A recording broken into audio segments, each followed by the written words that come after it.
Hi there. Welcome to Conversations with a Wounded Healer. This is a podcast where I interview other healing, helping professionals, and we talk about the intersectional journey of taking care of ourselves while taking care of others. My name is Sarah Buino, and I am a licensed clinical social worker and therapist in Chicago. My practice is called Head Heart Therapy. I also teach at a couple different universities, and I am the host of another upcoming emerging podcast called Transforming Trauma. So keep a lookout for that. So today's episode, this is one of my mini solos, and it's interesting. It's difficult for me to figure out what I want to talk about in these solos. And I've realized recently I really come alive in relationship. I don't really like talking to myself in a vacuum. That is not the most fun thing for me to do. And I think that's why it's difficult for me to come up with these. And I've just transitioned out of something really painful. And I wanted to figure out a way to reflect on that's not just serving my own ego, but a way that might be really supportive of people who are listening. So before I begin and jump into all that, I just kind of wanted to give a little warning for folks who might have some religious or spiritual wounding. I'm going to be talking a lot about spiritual and philosophical ideas, and I hope that these things are not triggering for you. I don't know. I might say the word God. Who knows? So just take care of yourself if that's something that you struggle with. And I also want to be very, very clear that the information that I'm sharing is from a spiritual and philosophical place, and it isn't intended to replace any evaluations from a licensed mental health professional. So I am a licensed mental health professional, but I am not treating any of you. And since I don't know the details of your experience, I'm not able to determine what is and isn't true for you. So I just want to say that up front to make sure that everyone is taking care of themselves and seeking help and support when needed. That being said, I want to talk about Dark Night of the Soul. It's really just been the end of 2019 where I came to realize that might be what I've been experiencing over the past 2 years.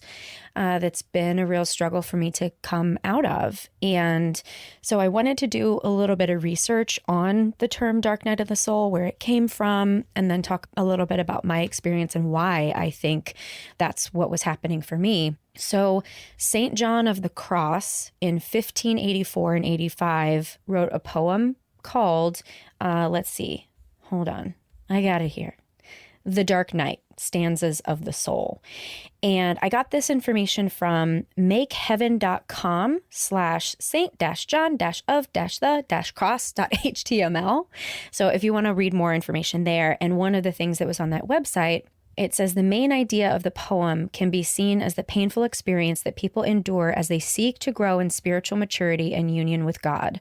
The poem is divided into 2 books that reflect the 2 phases of the Dark Night. The first difficult and the second horrible. Sounds like fun, right? The first is a purification of the senses. The second, the more intense of the 2 stages, which is far less common, is that of purification of the spirit. And I saw this beautiful quote by Kahil Gibran: "Out of suffering have emerged the strongest souls. The most massive characters are seared with scars." Then I was looking at lonerwolf.com/the-dark-night-of-the-soul. Don't you love these websites? And what Loner Wolf says is the Dark Night of the Soul is a period of utter spiritual desolation, disconnection, and emptiness in which one feels totally separated from the divine. Those who experience the dark night feel completely lost, hopeless, and consumed with melancholy. The dark night of the soul can be likened to a severe spiritual depression. It's a type of spiritual emergency. They also go on to explain essentially the difference between depression and a dark night of the soul. So a dark night of the soul is a different experience from depression because it's primarily a spiritual and existential form of crisis that can't always be treated or cured with therapy or psychiatry. Therefore, those of us going through the dark night often feel an increasing sense of hopelessness, unease, and despair as we discover that no one can save us but ourselves. Inevitably, this makes us feel even more alone, frustrated, and confused about the world and about ourselves. The way that I relate to this, so essentially, pretty much almost exactly 2 years ago, a really important friendship in my life ended in a very unsettling, abrupt, and frankly, in my view, abusive way. And that launched me into a period of intense pain, right? When relationships end, it's very difficult, especially when there's perceived abuse involved. And I really, really struggled to take care of myself during that time.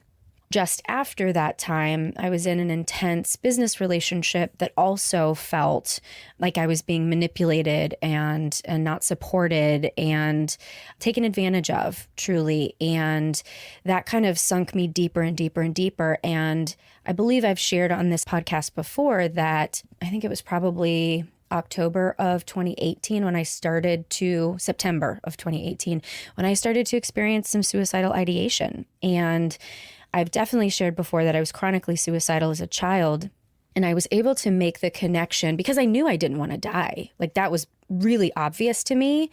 So that was essentially information to tell me I'm not aligned with my path. I'm not doing what it is I'm supposed to be doing. And that information helped me then make some changes in order to kind of have my outside world more reflective of what I was wanting for myself and what felt aligned with what I was supposed to be doing. And then 2019 came along, and I started off feeling really great. And then another whole host of circumstances happened, most of it home-wise, actually. I've said before that our home had mold in it. Our dog died. I'm going through this intense trauma training, and I just felt eviscerated. I've listened back to some of the recordings that I did while I was in that really dark period in the fall of 2019. And I just hear myself needing so much support, needing so much. And through my process of training in NARM, one of the big pieces that they talk about is recognizing agency. And agency essentially is our inner knowing that we have the opportunity to make choices and that we can care for ourselves even when our parents didn't care for us, even when the outside world isn't necessarily caring for us, that we do have choices. And it doesn't negate the fact that bad things happen, but at the same time, it helps us tap into that inner knowing and that inner strength. That's how I think of it anyway. And what I really struggled with in this process of learning NARM from an internal perspective, I was pushing agency away really, really hard. And now that I'm looking back on it, I just wanted someone to save me. I wanted somebody to tell me what to do, to take care of me and all these things. And I really think I actually felt abandoned by the divine. I like to use the term divine because that feels really good for me, for my higher power. So I felt really abandoned and disconnected. And one of the things near the end of 2019 that I decided to do was really focus my connection on the divine. And there's a book called Change Me Prayers by, I think it's Tosha Silver. And I just started every day. I would thumb through that book and I would just pick a prayer and I would read that prayer. And there are a couple of them that I have on my phone that pop up every day that I read essentially to increase my connection with the divine. And here's one of them. Let me share. Change me, divine beloved, into one who welcomes your intercession. Release my fear of surrender. Help me trust that by yielding to you, my deepest, wisest, highest self, all will be well. I really like that one because I feel like it marries this understanding that in order to accept agency and step into that, we also have to surrender, because there's this part of us that wants to control and wants to fix and manage everything, but it's just not possible. So it's such an interesting marriage that agency has this piece where we do have to submit to the acceptance of not being in control, while at the same time recognizing that we have choices. And I can't tell you exactly what happened other than at the latest module of the NARM training, I was able to step into agency. I was able to recognize it and not feel abandoned by God, by my parents, by the people around me. And since that moment, it's really changed the way that I'm able to care for myself. And truly right now, since I've been saying these prayers on a regular basis, I've been feeling more connected to my higher power and the divine. And it's just hard to say, oh, well, what exactly did I do that fixed it? I don't know, dudes.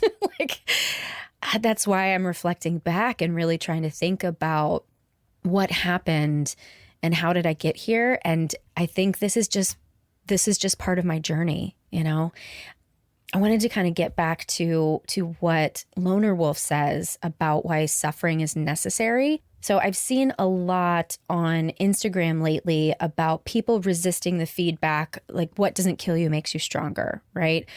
Nobody wants to hear when they are in the midst of struggle that this is happening for a reason. That's not the time to give that advice to somebody. Me personally, I do find that very helpful, but not everybody is going to, because first of all, not everybody shares my belief system, right?